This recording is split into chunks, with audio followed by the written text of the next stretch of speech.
Sebenarnya iki ana apa? Kok malah padha padutun ing papan iki? Jenengan men matos. Kula kalih kambokku malah Sinta menika padutun wonten mriki. Boten wonten sanes.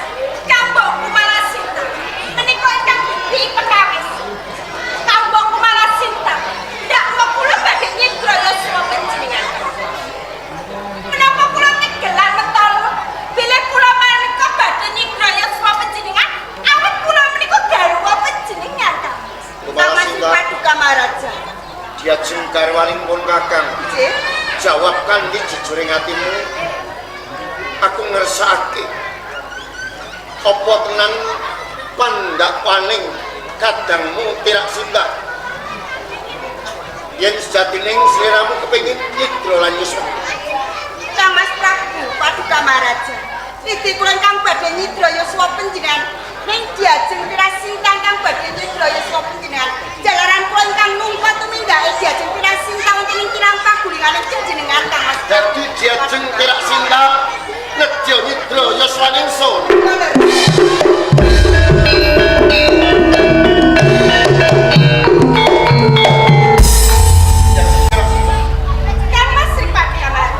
Jebul ilaku yen ora nganggo balung kaya ngono kuwi. Saiki tak ambalis pisan maneh aku takon lan kowe. Jawab kanthi jujuring atimu. Apa bener kabeh aturi karo aku diajeng Kumalasinta. Yen sejatine sing kepengin nyidra Yuswa ora ana lorong sawiji kowe. Kang Mas Paduka Maharaja. Boten kula selak.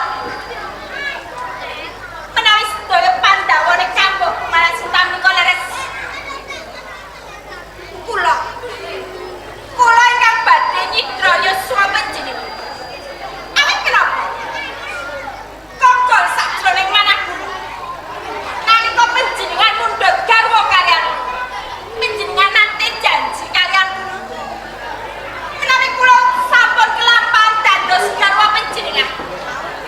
Kula panjenengan akan dados garwa praweswari. Nika sunyatane menapa? Nganti dinten sak menika panjenengan cidra ing janji. Panjenengan boten wujude menapa ingkang dados janji panjenengan kelawan kula Kang. Dadi kowe sing dadi dasarmu setemah kowe duweni patrap kepengin nyidra marang Yoswa ningsun. Krana ora age-age tak senggake kinayat dadi garwa praweswari. Nglintir diajeng Kumalasinta. Kira Sinta durung wae kelakon kowe tak lintiri garwa kapraniswaren ana ing pajajaran patrap pakating dituwataking menungso nanging aku mesti ati yen patrap pakating kuwi prabedaning kewan sikil papat. Endi ana calon garwa prameswari ana ing pajajaran duweni trekah sing kaya manggon yen dudu kowe. Tidak Sinta. Mas Paduka Maharaja. Yen ngono aku mesti aku. Gegering matemu nalika semana ilanging putraku. Uga ana sambung mrapeti nang tumindak. Boten kula selak. Boten kula selak. Ngangge bibi pekawis punika. Menawi kula boten saged dadi garwa prameswari. Kambok Kumalasinta nggih boten saged dados garwa prameswari. Tidak Sinta. Promoke pangandikaning sun pungkasan katimbang ing mengkono kowe dadi Sukerta ana ing praja Pajajaran. Sadurunge kowe tak senggake dadi garwa prameswari. Wiwit ing dina iki krana kesepani jembung marang mustakaning sun sapa ing ora ana bisa nang kanggo Tidak Sinta. Kowe minggat sok pas.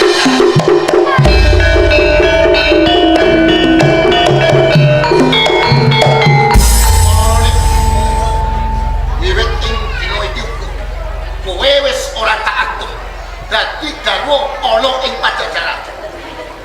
Kang Mas Paduka Maharaja. Menawi panjenengan sampun boten ngagem kula dados garwa panjenengan boten apa-apa. Nanging mangerten ana Kang. Nanging piye? Menawi panjenengan menika nundung dhateng kula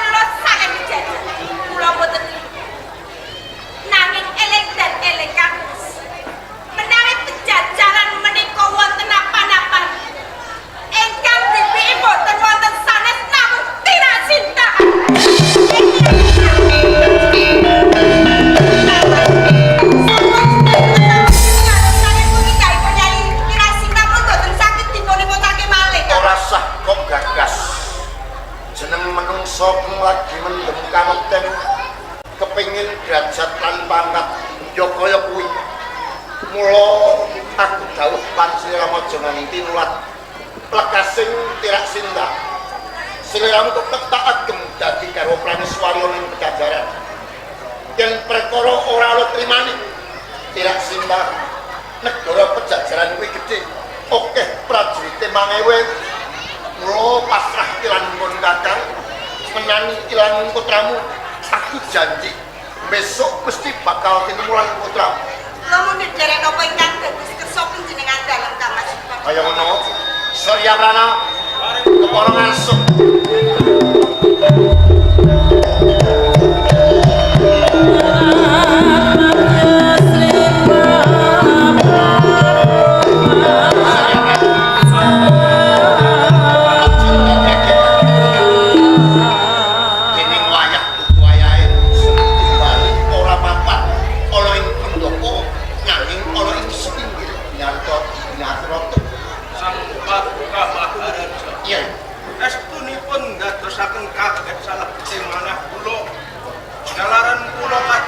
Kemawon nindakake kewajiban dumadaan panjenengan dalem tingali dalam kula.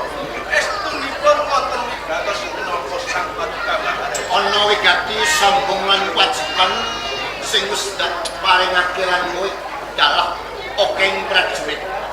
Ngerti ngono? Pajajaran tuh geger. Gegere karo nomor kulawarga. Sing ora trimo kelawan lumakuning pemerintahan enggak asta. Orang loyo diajen tirak sinta. Diajen tirak sinta pengenan kapundhut dadi garwa Praniswari. Nanging durung gawe kelakon. Dheweke ndek pasrah. Wis kepengin nidra marang Swari. Mula wektu dina iki ora tak agem garwa Praniswari. Perkara tak tundung mindhat. Saklunganing tirak sinta semening dhewe ndek pangancam lan ingsun. Ning aku dikapitayan. Yen negara Pajajaran ora bakal kena kaoyak dening tumindak lan pakat sapa wae. Mula dawuhku kelawan kowe. Surya Prana iriten prajurit benteng ana negara Pajajaran aja nganti sapa wae gawe geger ana ing Pajajaran. Sang Paduka Maharaja renani katentreman wonten ing Pajajaran menika ugi kalebet tanggung jawab kula. Kanggo saking menika pareng kula nuwun pamit badhe nindakaken dawuh depan. Jajeng walasipun. Sawetara tindak jadi sirep. Dirakipun kagem ana ing sanggaring pamusan.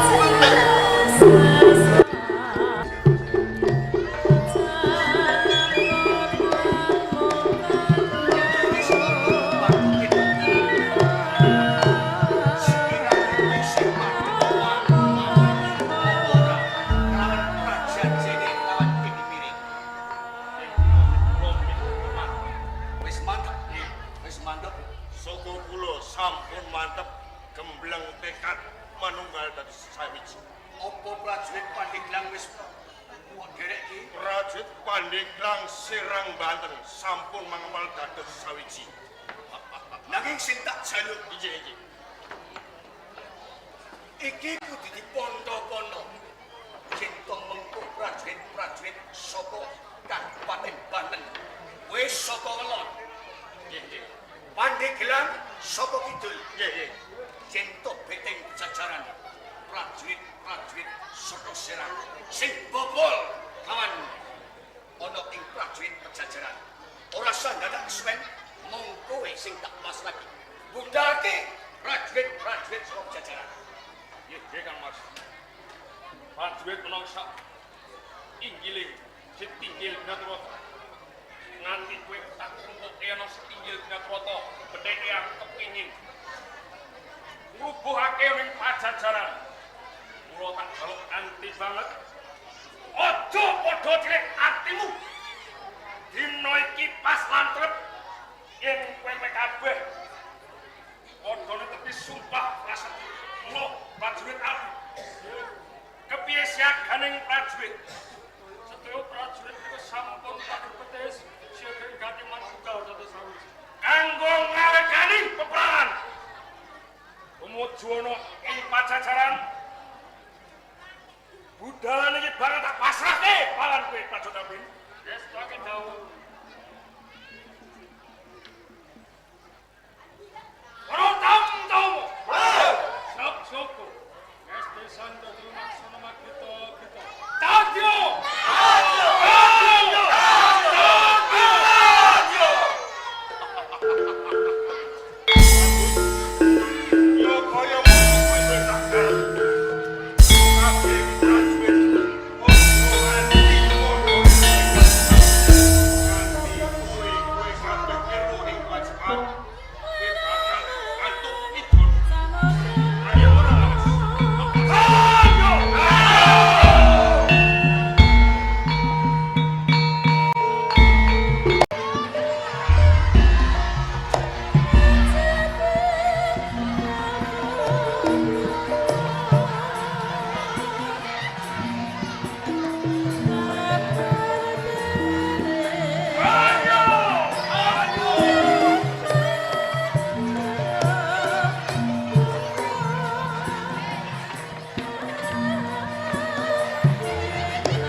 Pajajaran. Sawenke gendera rontak. Ana ing Banten Pandeglang lan Serang. Iya. Betek aku nganti tumedu ana ing tepes wiring Pajajaran. Aku kepengin rubuh akeh ning Pajajaran. Penak mentembungmu. Dene ora. Aduh, saka Pandeglang tumuju Pajajaran. Tembungmu bakal rubuh gendera ana ing Pajajaran. Sawen. Wong ronconge tumbak pindane landak sewu. Kae prajurit sing wis sawiji serang Bantenan Pandeglang. bilang, kula dina iki yen kowe gelem manungkul lakon Pajajaran tak gawe karang abang. Ngertenono. Kepiye? Selawase Pajajaran nganti tukuting jagat isih ana Patih Suryabana. Kowe kabeh ora bisa ngurang.